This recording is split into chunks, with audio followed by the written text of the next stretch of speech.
Ang latest, ang hottest sa showbiz and entertainment. Heto na sa Ang Pilipinas Ngayon. Magandang araw! Nagbabalik ang paboritong segmento ng mga chismoso at chismosa, ang segmentong Balitang Artista. Narito muli ang inyong chika Dora Steph Vicente upang ihatid ang mga pinakamainit na showbiz balita para sa araw na ito. Hindi ko na patatagalin pa ang ating introduction at simulan na natin ang ratsyada ng mga chika. Nagbitiw sa tungkulin ng isa sa mga opisyal ng 72nd FAMAS dahil sa insidenteng nangyari sa veteran actress na si Eva Darren. Pinaghandaan at ginastosan ni Eva ang gabi ng parangal sa Manila Hotel noong Mayo 26 pero hindi natupad ang imbitasyon sa kanyang magpakilala sa mga personalidad na paparangalan ng pinakamatandang award-giving body sa Pilipinas. At yun nga, isa ang kapwa veteranang aktres na si Divina Valencia sa mga nakisimpatiya kay Eva. Kinwestiyon ni Divina ang kredibilidad ng FAMAS kahit kasama siya sa mga pinagkalooban ng parangal na iconic movie actress of the Philippine cinema noong nakaraang linggo. Tanong niya sa kanyang Facebook post, quote-unquote, sa nangyaring hindi ka nais-nais, may kredibilidad pa ba ang FAMAS ngayon? Please comment. Sa panibagong Facebook post ni Divina nitong Martes ng gabi, Mayo 28, nagtanong siya kung may kredibilidad pa ba ang FAMAS pagkatapos ng hindi ka nais-nais na trato nito kay Eva. Hindi umano maipagkakaila ang kapalpakang nangyari kumbaga raw. Nagkwento rin si Divina ng personal na karanasan sa pagdalo nito sa 72nd FAMAS kaya nagbanta siyang magwawala sa entablado kapag pinutol ang kanyang acceptance speech. Sabi nga niya, quote-unquote, may hinanda akong babasahin. May babasahin ako ngayon. Sabihin mo sa mga kasamahan mo at sa direktor, wag ako i-stop ha, magwawala ako sa stage.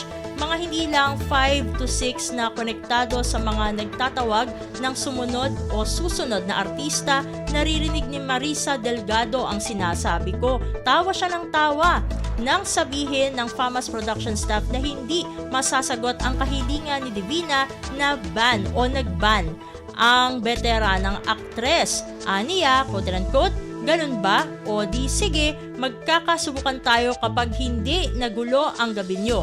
Don't stop me sa pagbasa ng inihanda kong sasabihin. Ayon kay Divina, nakita niya ang pagbubulungan ng production staff dahil sa kanyang banta. Samantala, nag-aambisyon daw maging si Marimar itong si Alex Gonzaga.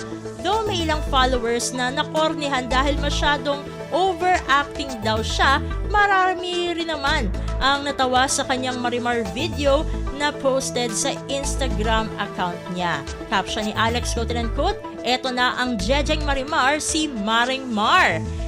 Hirit naman sa kanya ni Luis Manzano, quote-unquote, sa tinagal kong nabuhay sa mundong ito, ngayon lang ako nainis ng ganito. Na of course ay joke lang naman. Syempre supportive ang husband ni Alex na si Mikey Morada. Samantala, totoo bang tanggap na raw talaga ni Alex na hindi pa siya kaagad magiging ina matapos magkaroon ng miscarriage ng 2 beses? Anyways, sana maging okay naman si Alex patungkol dito sa katanungang ito. At sa pagtatapos ng ating segmento, mag-aapat na dekada ng aktibo sa music industry ang mag-asawang Ogie Alcacid at Regine Velasquez. Ayon sa singer-composer ay may mga pagkakataong naiisip ng Asia Songbird na meron ng papalit sa kanilang mga trono sa industriya. Sabi nga ni Ogie, quote-unquote, always araw-araw namin niyang pinag-usapan, araw-araw kaming nagkakaroon ng maraming realization. Minsan kasi nahuhuli ko siya, pinapanood niya yung mga videos niya noong bata pa siya, tapos sasabihin niya sa akin, tingnan mo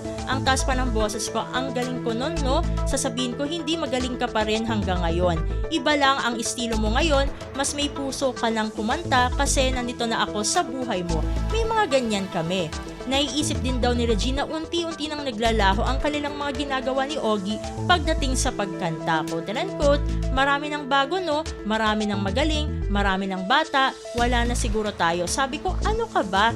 Hindi naman wala, nandito pa rin tayo. Ang mahalaga, alam natin kung saan tayo lulugar, marami ng bagong darating talaga, pero ang maganda, nakukuha mo yung respeto ng mga batang yan. Yan ang dagdag ng singer-composer.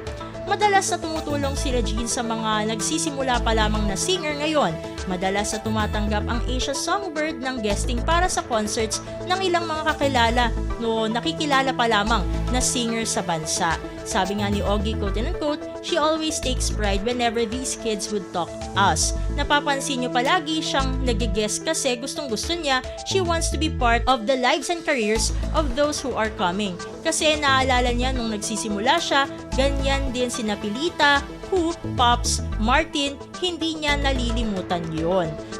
Naku, konti lang ang oras natin para sa ating segmentong Balitang Artista. Maraming salamat mga kachismis para sa inyong pakikinig sa ating segmento. Ako muli ang inyong Chika Dora Steph Vicente para sa Radyo Pilipinas World Service!